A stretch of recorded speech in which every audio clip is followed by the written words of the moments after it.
বিশ্বকবি চ্যানেলে আপনারা শুনছেন রবীন্দ্রনাথ ঠাকুরের ছোট গল্প ঘাটের কথা।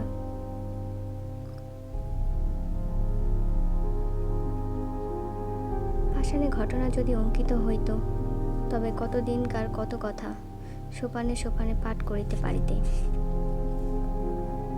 পুরাতন কথা যদি শুনিতে চাও, তবে আমার এই ধাপে বইস। মনোযোগ দিয়া জলকল্লোলে কান পাতিয়া থাকো। বহুদিনকার কত বিস্তৃত কথা শুনিতে পাইবে। আমার আর একদিনের কথা মনে পড়িতেছে,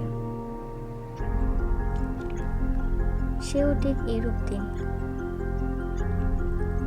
আশ্বিন মাস পড়িতে আর 2-4 দিন বাকি আছে। ভোরের বেলায় অতি ঈষৎ মধুর নবীন শীতের বাতাস নিদ্রোত্থিতের দেহে নূতন প্রাণ আনিয়া দিতেছে। দুরুপল্লব অমনি একটু একটু শিহরিয়া উঠিতেছে। ভরা গঙ্গা, আমার চারিটি মাত্র ধাপ জলের উপরে জাগিয়া আছে।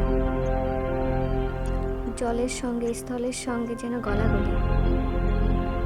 তীরে আম্রকাননের নিচে যেখানে কচু বন জন্মিয়াছে, সেখান পর্যন্ত গঙ্গার জল গিয়াছে। নদীর ওই বাঁকের কাছে 3টে পুরাতন ইটের পাঁজা চারিদিকে জলের মধ্যে জাগিয়া রহিয়াছে। জেলেদের যে নৌকাগুলি ডাঙার বাবলা গাছের গুড়ির সঙ্গে বাঁধা ছিল, সেগুলি প্রভাতে জোয়ারের জলে ভাসিয়া উঠিয়া টলমল করিতেছে। দুরন্ত যৌবন জোয়ারের জল রঙ্গ করিয়া তাহাদের দুই পাশে ছলো ছলো আঘাত করিতেছে। তাহাদের কর্ণ ধরিয়া মধুর পরিহাসে নাড়া দিয়া যাইতেছে। ভরা গঙ্গার উপরে শরৎ প্রভাতের যে রৌদ্র পড়িয়াছে, তাহার কাঁচা সোনার মতো রং, চাপা ফুলের মতো রং। রৌদ্রের এমন রং আর কোনো সময় দেখা যায় না। চড়ার উপরে কাশবনের উপরে রৌদ্র পড়িয়াছে। এখনো কাশফুল সব ফোটে নাই, ফুটিতে আরম্ভ করিয়াছে মাত্র। রাম রাম বলিয়া মাঝিরা নৌকা খুলিয়া দিল। পাখিরা যেমন আলোতে পাখা মেলিয়া আনন্দে নীল আকাশে উড়িয়াছে, ছোট ছোট নৌকাগুলি তেমনি ছোট ছোট পাল ফুলাইয়া সূর্য কিরণে বাহির হইয়াছে। তাহাদের পাখি বলিয়া মনে হয়। তাহারা রাজহাঁসের মতো জলে ভাসিতেছে, কিন্তু আনন্দে পাখা দুটি আকাশে ছড়াইয়া দিয়াছে।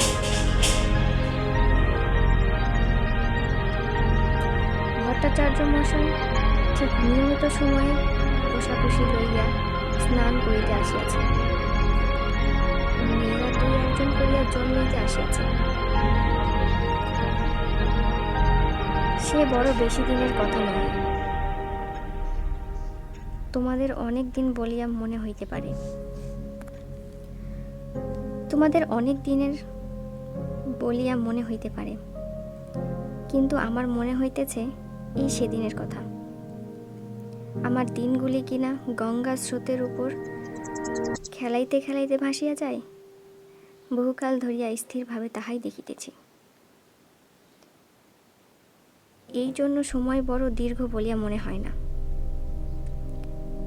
আমার দিনের আলো, রাত্রের ছায়া প্রতিদিন গঙ্গার উপরে পড়ে, আবার প্রতিদিন গঙ্গার উপর হইতে মুছিয়া যায়। কোথাও তাহাদের ছবি রাখিয়া যায় না। সেই জন্য যদিও আমাকে বৃদ্ধের মতো দেখিতে হইয়াছে, আমার হৃদয় চিরকাল নবীন। বহু বৎসরের স্মৃতির শৈবাল ভারে আচ্ছন্ন হইয়া আমার সূর্য কিরণ মারা পড়ে নাই। দৈবাত একটা ছিন্ন শৈবাল ভাসিয়া আসিয়া গায়ে লাগিয়া থাকে, আবার স্রোতে ভাসিয়া যায়। তাই বলিয়া যে কিছু নাই এমন বলিতে পারি না। যেখানে গঙ্গার স্রোত পৌঁছায় না, সেখানে আমার ছিদ্রে ছিদ্রে যে লতা গুল্ম শৈবালে জন্মিয়াছে, তাহারাই আমার পুরাতনের সাক্ষী। তাহারাই পুরাতন কালকে স্নেহ পাশে বাঁধিয়া চিরকাল শ্যামল মধুর চিরদিন নূতন করিয়া রাখিয়াছে। গঙ্গা প্রতিদিন আমার কাছে হইতে এক এক ধাপ সরিয়া যাইতেছে, আমিও এক এক ধাপ করিয়া পুরাতন হইতেছি। চক্রবর্তীদের বাড়ির ওই যে বৃদ্ধা স্নান করিয়া নামাবলী গায়ে কাঁপিতে কাঁপিতে, মালা জপিতে জপিতে বাড়ি ফিরিয়া যাইতেছেন, উহার মাতামহী তখন এতটুকু ছিল। আমার মনে আছে, তাহার এক খেলা ছিল। সে প্রত্যহ একটা ঘৃতকুমারীর পাতা গঙ্গার জলে ভাসাইয়া দিত। আমার দক্ষিণ বাহুর কাছে একটা পাকের মতো ছিল, সেইখানে পাতাটা ক্রমাগত ঘুরিয়া ঘুরিয়া বেড়াইত। সে কলসি রাখিয়া দাঁড়াইয়া তাহাই দেখিত। যখন দেখিলাম কিছুদিন বাদে সেই মেয়েটি আবার ডাগর হইয়া উঠিয়া তাহার নিজের একটি মেয়ে সঙ্গে লইয়া জল লইতে আসিল, সে মেয়েও আবার বড় হইল। বালিকারা জল ছুড়াইয়া দুরন্ত পোনা করিলে তিনিও আবার তাহাদিগকে শাসন করিতেন ও ভদ্রোচিত ব্যবহার শিক্ষা দিতেন।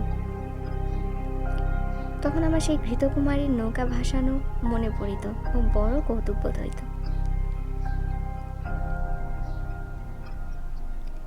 যে কথাটা বলিব মনে করি, সে আর আসে না। একটা কথা বলিতে বলিতে স্রোতে আর একটা কথা ভাসিয়া আসে, কথা আসে কথা যায়, ধরিয়া রাখিতে পারি না। কেবল এক একটা কাহিনীর সেই ঘৃতকুমারীর নৌকাগুলির মতো পাকে পড়িয়া অবিশ্রাম ফিরিয়া ফিরিয়া আসে। তেমনি একটা কাহিনী তাহার পসরা লইয়া আজ আমার কাছে ফিরিয়া ফিরিয়া বেড়াইতেছে। কখন ডোবে কখন ডোবে। পাতাটুকুরোর মতো সে অতি ছোট, তাহাতে বেশি কিছু নাই, দুটি খেলার ফুল আছে। তাহাকে ডুবিতে দেখিলে কোমল প্রাণা বালিকা কেবলমাত্র একটি দীর্ঘশ্বাস ফেলিয়া বাড়ি ফিরিয়া যায়।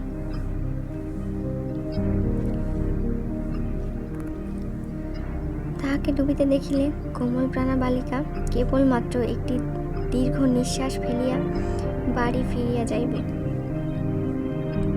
মন্দিরের পাশে যেখানে ওই গোসাইদের গোয়াল ঘরের বেড়া দেখিতেছ, ওইখানে একটা বাবলা গাছ ছিল। তাহার ওই তলায় সপ্তাহে একদিন করিয়া হাট বসিত। তখনও গোসাইরা এখানে বসতি করে নাই। যেখানে তাহাদের চণ্ডী মণ্ডপ পড়িয়াছে, ওইখানে একটা গোলপাতার ছাউনি ছিল মাত্র। এই যে অশ্বত্থ গাছ আজ আমার পঞ্জরে পঞ্জরে প্রসারণ করিয়া সুবিকট সুদীর্ঘ কঠিন অঙ্গুলি জালের ন্যায় শিকড়গুলি দ্বারা আমার বিদীর্ণ প্রাণ মুঠা করিয়া রাখিয়াছে, এ তখন এতটুকু একটুখানি চারা ছিল মাত্র। কচি কচি পাতাগুলি লইয়া মাথা তুলিয়া উঠিতেছিল। রৌদ্র উঠিলে ইহার পাতার ছায়াগুলি আমার উপর সমস্ত দিন ধরিয়া খেলা করিত। ইহার নবীন শিকড়গুলি শিশুর অঙ্গুলির ন্যায় আমার বুকের কাছে কিলবিল করিত। কেহ ইহার একটি পাতা ছিঁড়িলে আমার ব্যথা বাজিত। যদিও বয়স অনেক হইয়াছিল, তবু তখনও আমি সিধা ছিলাম। আজ যেমন মেরুদণ্ড ভাঙিয়া অষ্টাবক্রের মতো বাঁকিয়া চড়িয়া গিয়াছি, গভীর ত্রিবলি রেখার মতো সহস্র জায়গায় ফাটল ধরিয়াছে, আমার গর্ভের মধ্যে বিশ্বের ভেগ তাহাদের শীতকালের সুদীর্ঘ নিদ্রার আয়োজন করিতেছে, তখন আমার সে দশা ছিল না। কেবল আমার বাম বাহুর বাহিরের দিকে দুইখানি ইটের অভাব ছিল। সেই গর্তটির মধ্যে একটা ফিঙে বাসা করিয়াছিল। ভোরের বেলায় যখন সে উসখুস করিয়া জাগিয়া উঠিত, মৎস্যপুচ্ছের ন্যায় তাহার জোড়াপুচ্ছ 2-4 বার দ্রুত নাচাইয়া শীষ দিয়া আকাশে উড়িয়া যাইত। তখন জানিতাম কুসুমের ঘাটে আসিবার সময় হইয়াছে। যে মেয়েটির কথা বলিতেছি, ঘাটের অন্যান্য মেয়েরা তাহাকে কুসুম বলিয়া ডাকিত। বোধ করি কুসুমই তার নাম হইবে। জলের উপরে যখন কুসুমের ছোট ছায়াটি পড়িত, তখন আমার স্বাদ যাইত সে ছায়াটি যদি ধরিয়া রাখিতে পারি, সে ছায়াটি যদি আমার পাষাণে বাঁধিয়া রাখিতে পারি। এমনই তাহার একটি মাধুরী ছিল। সে যখন আমার পাষাণের উপর পা ফেলিত ও তাহার 4 গাছি মল বাজিতে থাকিত, তখন আমার শৈবাল গুল্মগুলি যেন পুলকিত হইয়া উঠিত। কুসুম যে খুব বেশি খেলা করিত বা গল্প করিত বা হাসি তামাশা করিত, তাহা নহে। তথাপি আশ্চর্য এই, তাহার যত সঙ্গিনী এমন আর কাহারও নয়। যত দুরন্ত মেয়েদের তাহাকে না হইলে চলিত না। কেহ তাহাকে বলিত কুশি, কেহ তাহাকে বলিত খুশি, কেহ তাহাকে বলিত রাক্ষসী। তাহার মা তাহাকে বলিত কুসমি। যখন তখন দেখিতাম কুসুম জলের ধারে বসিয়া আছে। জলের সঙ্গে তাহার হৃদয়ের সঙ্গে বিশেষ যেন কি মিলছিল। সে জল ভারী ভালোবাসিত।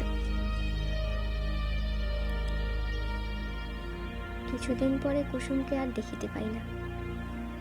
ভুবন আর স্বর্ণ ঘাটে আসিয়া কাঁদিত। শুনলাম তাহাদের খুশি খুশি রাক্ষসীকে শ্বশুরবাড়ি লইয়া গিয়াছে।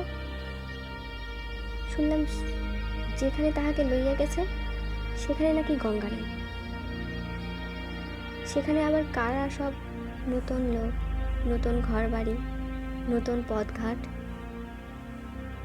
জলের পদ্ধতিকে যেন ডাঙায় রোপণ করিতে লইয়া গেল। ক্রমে কুসুমের কথা একরকম ভুলিয়া গেছি। 1 বছর হইয়া গেছে। ঘাটের মেয়েরা কুসুমের গল্পও বড় করে না। একদিন সন্ধ্যার সময় বহুকালের পরিচিত পায়ের স্পর্শ সহসা যেন চমক লাগিল। মনে হইল যেন কুসুমের পা। তাহাই বটে, কিন্তু সে পায়ে আর মল বাজিতেছে না। সে পায়ে সে সঙ্গীত নাই। কুসুমের পায়ের স্পর্শ ও মলের শব্দ চিরকাল একত্র অনুভব করিয়া আসিতেছি।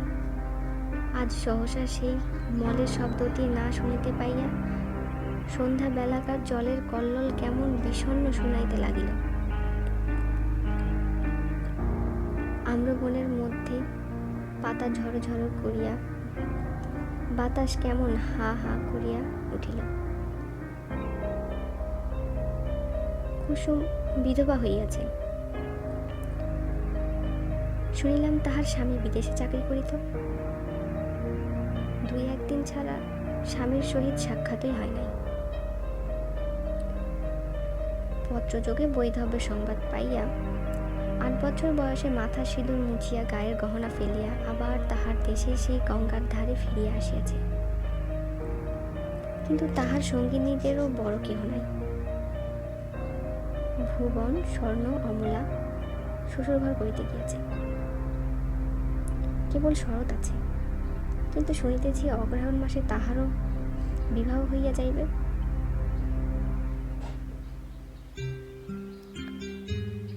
কুসুম নিতান্ত একলা পড়িয়াছে।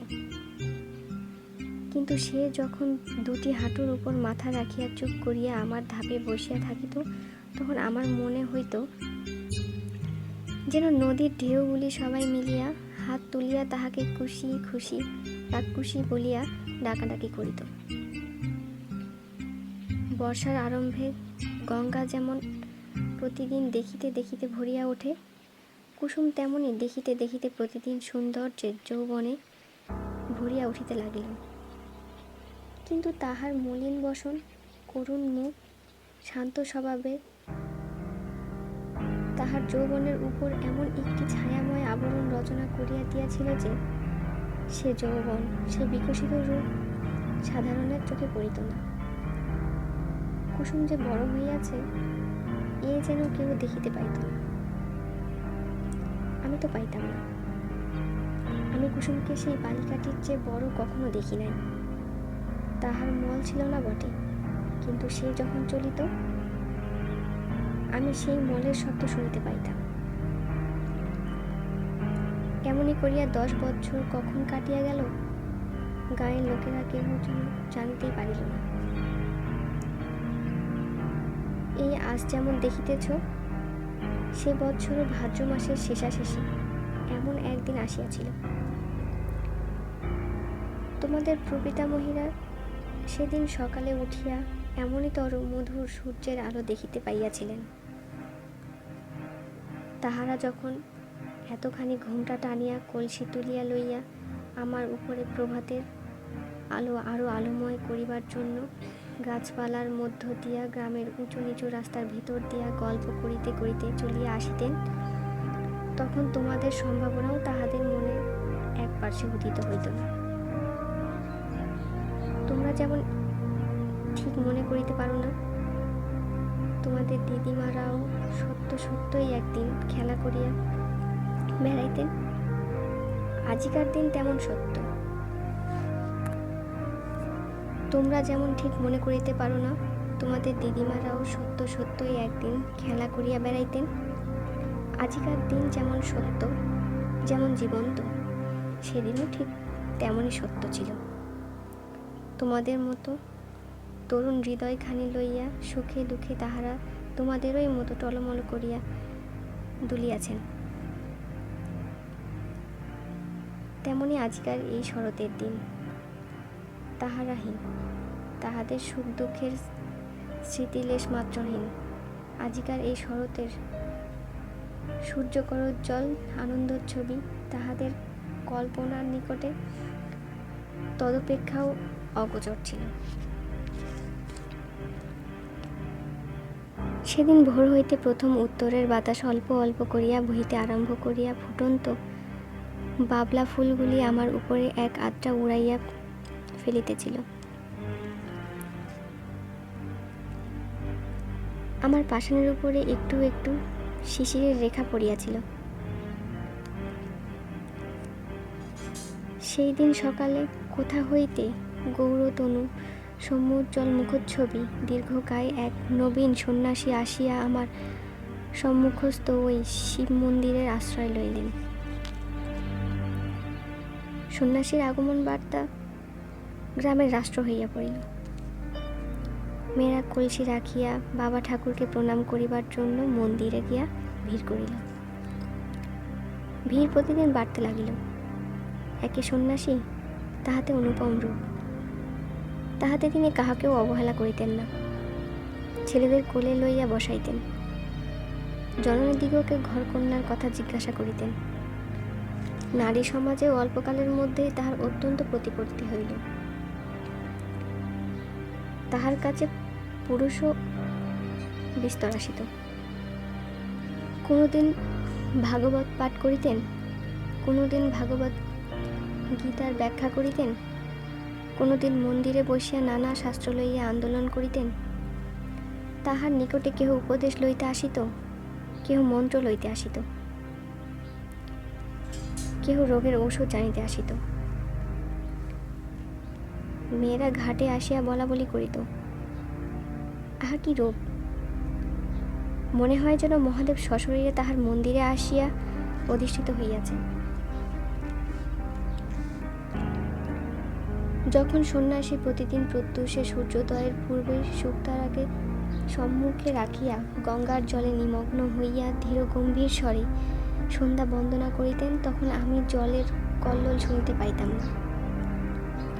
তাহার সেই কণ্ঠস্বর শুনিতে শুনিতে প্রতিদিন গঙ্গার পূর্ব উপকূলের আকাশ রক্তবর্ণ হইয়া উঠিত। মেঘের ধারে ধারে অরুণ রঙের রেখা পড়িত। অন্ধকার যেন বিকাশোন্মুখ কুঁড়ির আবরণ পুটের মতো ফাটিয়া চারিদিকে নামিয়া পড়িত। ও আকাশ সরোবরের উষা কুসুমের লাল আভা অল্প অল্প করিয়া বাহির হইয়া আসিত।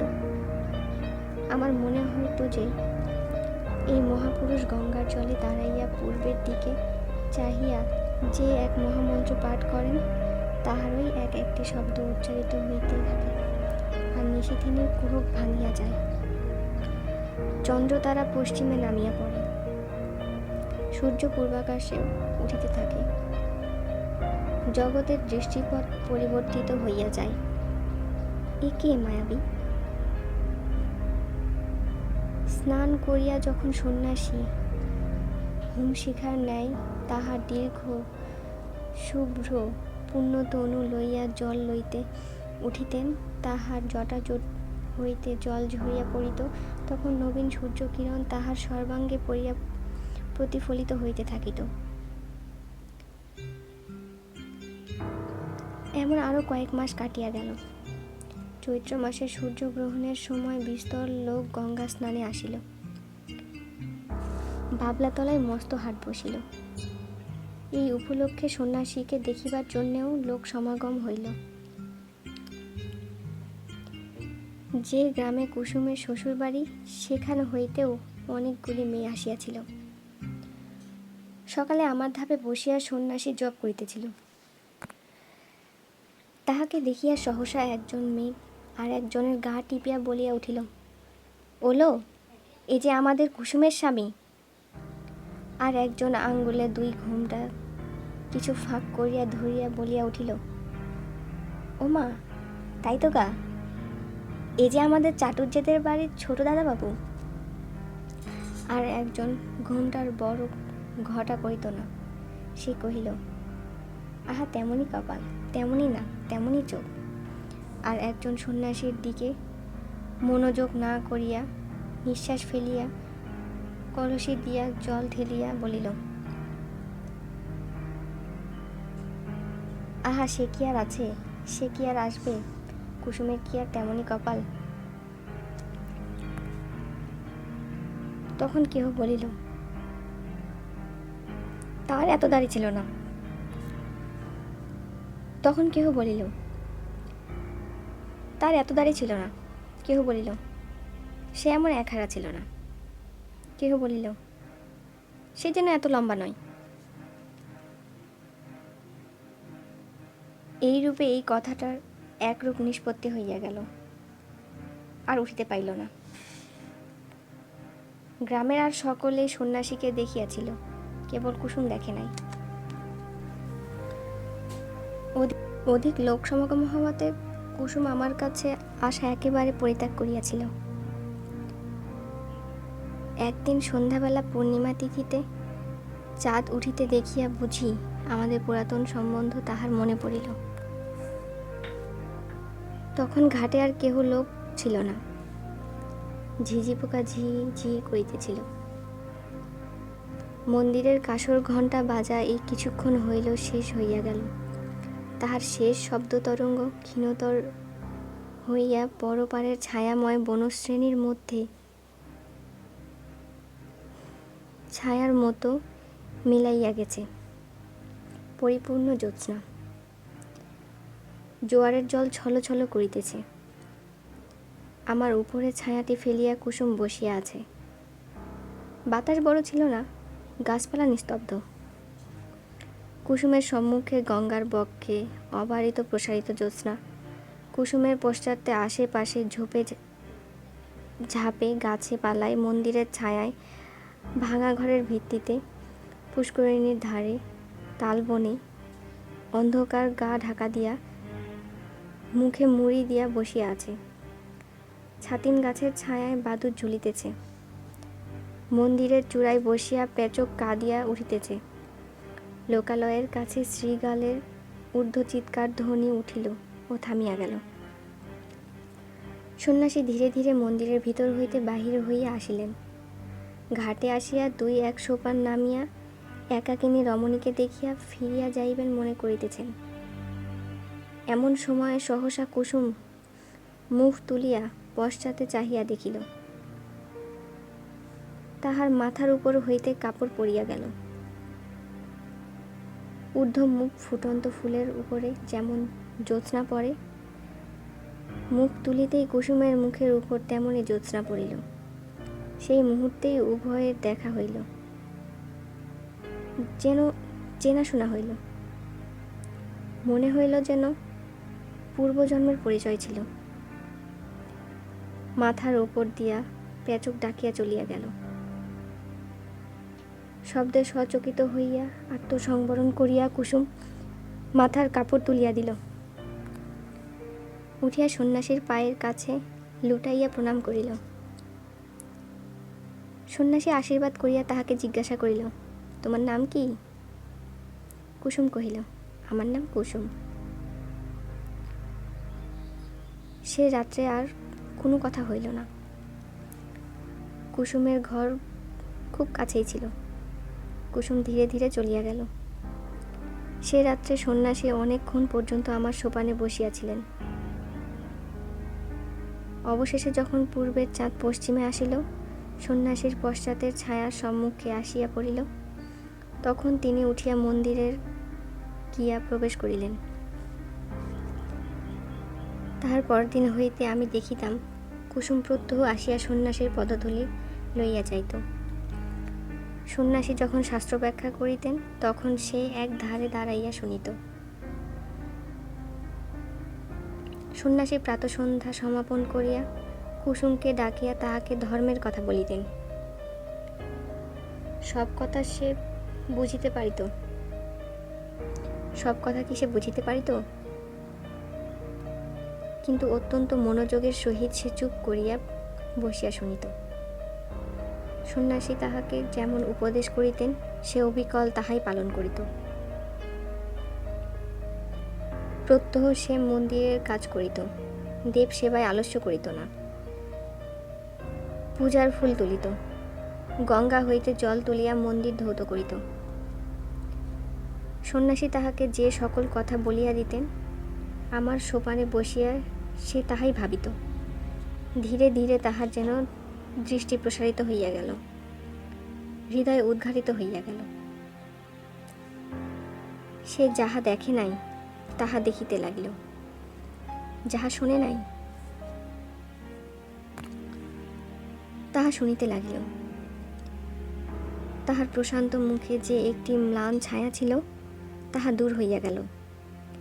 সে যখন ভক্তি ভরে প্রভাতে সন্ন্যাসীর পায়ের কাছে লুটাইয়া পড়িত, তখন তাহাকে দেবতার নিকটে উৎসর্গীকৃত শিশির ধৌত পূজার ফুলের মতো দেখাইত। একটি সুবিমল প্রফুল্লতা তাহার সর্বশরীর আলো করিয়া তুলিল।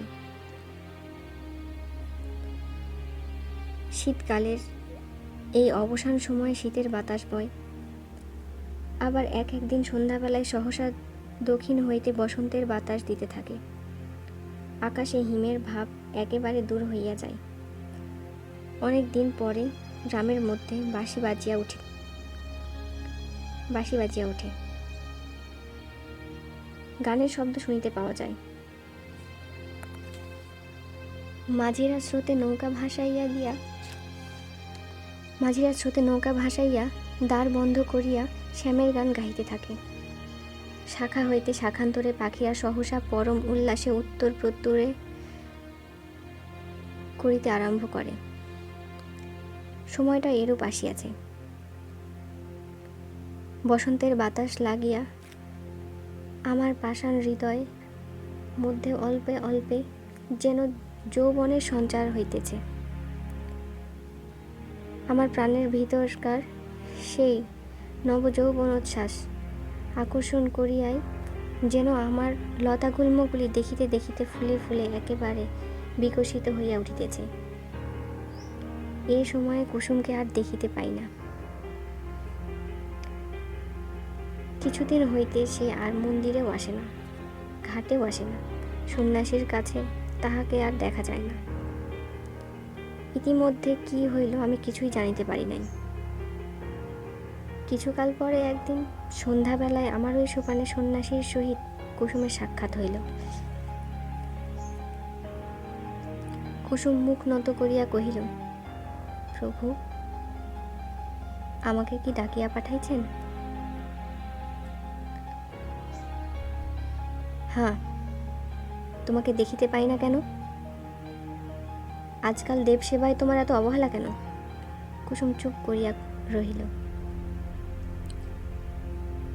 আমার কাছে তোমার মনের কথা প্রকাশ করিয়া বলো। কুসুম ঈষৎ মুখ ফিরাইয়া কহিল, প্রভু, আমি পাপিয়সী, সেজন্যই এই অবহেলা। সন্ন্যাসী অত্যন্ত স্নেহপূর্ণ স্বরে বলিলেন, কুসুম, তোমার হৃদয়ে অশান্তি উপস্থিত হইয়াছে, আমি তাহা বুঝিতে পারিয়াছি। কুসুম যেন চমকিয়া উঠিল। সে হয়তো মনে করিল সন্ন্যাসী কতটা না জানি বুঝিয়াছেন। তাহার চোখ অল্পে অল্পে জলে ভরিয়া আসিল। সে সেইখানে বসিয়া পড়িল। মুখে আঁচল ঢাকিয়া সোপানে সন্ন্যাসীর পায়ের কাছে বসিয়া কাঁদিতে লাগিল। সন্ন্যাসী কিছু দূরে সরিয়া গিয়া কহিলেন, তোমার অশান্তির কথা আমাকে সমস্ত ব্যক্ত করিয়া বলো, আমি তোমাকে শান্তির পথ দেখাইয়া দিব। কুসুম অটল ভক্তি স্বরে কহিল, কিন্তু মাঝে মাঝে থামিল, মাঝে মাঝে কথা বাঁধিয়া গেল। আপনি আদেশ করেন তো অবশ্য বলিব, তবে আমি ভালো করিয়া বলিতে পারিব না, কিন্তু আপনি বোধ করি মনে মনে সকলেই জানিতেছেন। প্রভু, আমি একজনকে দেবতার মতো ভক্তি করিতাম, আমি তাহাকে পূজা করিতাম, সেই আনন্দে আমার হৃদয় পরিপূর্ণ হইয়াছিল। কিন্তু একদিন রাত্রে স্বপ্নে দেখিলাম যেন তিনি আমার হৃদয়ের স্বামী। কোথায় যেন একটি বকুল বনে বসিয়া তাহার বাম হস্তে আমার দক্ষিণ হস্ত লইয়া আমাকে তিনি প্রেমের কথা বলিতেছেন। এ ঘটনা আমার কিছুই অসম্ভব, কিছুই আশ্চর্য মনে হইল না। স্বপ্ন ভাঙিয়া গেল, তবু স্বপ্নের ঘোর ভাঙিল না। তাহার পরদিন যখন তাহাকে দেখিলাম, আর পূর্বের মতো দেখিলাম না। মনে সেই স্বপ্নের ছবি উদয় হইতে লাগিল। ভয়ে দূরে পালাইলাম, কিন্তু সে ছবি আমার সঙ্গে সঙ্গে রহিল। সেই অবধি আমার হৃদয়ের অশান্তি আর দূর হয় না, আমার সমস্ত অন্ধকার হইয়া গেছে। যখন কুসুম অশ্রু মুছিয়া মুছিয়া এই কথাগুলি বলিতেছিল, তখন আমি অনুভব করিতেছিলাম সন্ন্যাসী সবলে তাহার দক্ষিণ পদতল দিয়া আমার পাষাণ চাপিয়া দিলেন। কুসুমের কথা শেষ হইলে সন্ন্যাসী কহিলেন, যাহাকে স্বপ্নে দেখিয়াছ সে কে বলিতে হইবে। কুসুম জোর হাতে কহিল, তাহা বলিতে পারিব না। সন্ন্যাসী কহিলেন, তোমার মঙ্গলের জন্য জিজ্ঞাসা করিতেছি, সে কে স্পষ্ট করিয়া বলো। কুসুম সবলে নিজের কোমল হাত দুটি পীড়ন করিয়া হাত জোর করিয়া বলিল, নিতান্ত সে কি বলিতেই হইবে। সন্ন্যাসী কহিলেন, হ্যাঁ, বলিতেই হইবে। কুসুম তৎক্ষণাৎ বলিয়া উঠিল, প্রভু, সে তুমি। যেমনি তাহার নিজের কথা নিজের কানে গিয়া পৌঁছিল, অমনি সে মূর্ছিত হইয়া আমার কঠিন কোলে পড়িয়া গেল। সন্ন্যাসী প্রস্তরের মূর্তির মতো দাঁড়াইয়া রহিলেন। যখন মূর্ছা ভাঙিয়া কুসুম উঠিয়া বসিল, তখন সন্ন্যাসী ধীরে ধীরে কহিলেন, তুমি আমার সকল কথাই পালন করিয়াছ। আর একটি কথা বলিব, পালন করিতে হইবে। আমি আজই এখান হইতে চলিলাম, আমার সঙ্গে তোমার দেখা না হয়, আমাকে তোমার ভুলিতে হইবে। বলো, এই সাধনা করিবে। কুসুম উঠিয়া দাঁড়াইয়া সন্ন্যাসীর মুখের পানে চাহিয়া ধীরে স্বরে কহিল, প্রভু, তাহাই হইবে। সন্ন্যাসী কহিলেন, তবে আমি চললাম। কুসুম আর কিছু না বলিয়া তাহাকে প্রণাম করিল, তাহার পায়ের ধুলা মাথায় তুলিয়া লইল। সন্ন্যাসী চলিয়া গেলেন। কুসুম কহিল, তিনি আদেশ করিয়া গিয়াছেন তাহাকে ভুলিতে হইবে, বলিয়া ধীরে ধীরে গঙ্গার জলে নামিল। এতটুকু বেলা হইতে সে এই জলের ধারে কাটাইয়াছে। শ্রান্তির সময় এ জল যদি হাত বাড়াইয়া তাহাকে কোলে করিয়া না লইবে, তবে আর কে লইবে? চাঁদ অস্ত গেল, রাত্রি ঘোর অন্ধকার হইল। জলের শব্দ শুনিতে পাইলাম, আর কিছু বুঝিতে পারিলাম না। অন্ধকারে বাতাস হু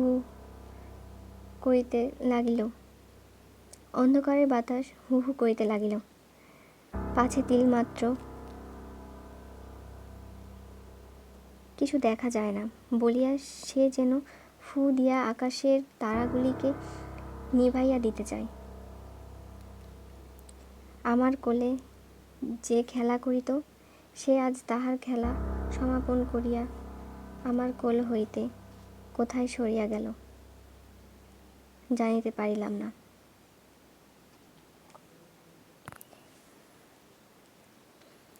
আপনারা শুনছেন বিশ্বকবি চ্যানেল। আমরা নিয়মিত গল্প পাঠ করে শোনাচ্ছি। ভালো লাগলে সাবস্ক্রাইব করবেন, লাইক করবেন, কমেন্ট করবেন, শেয়ার করবেন।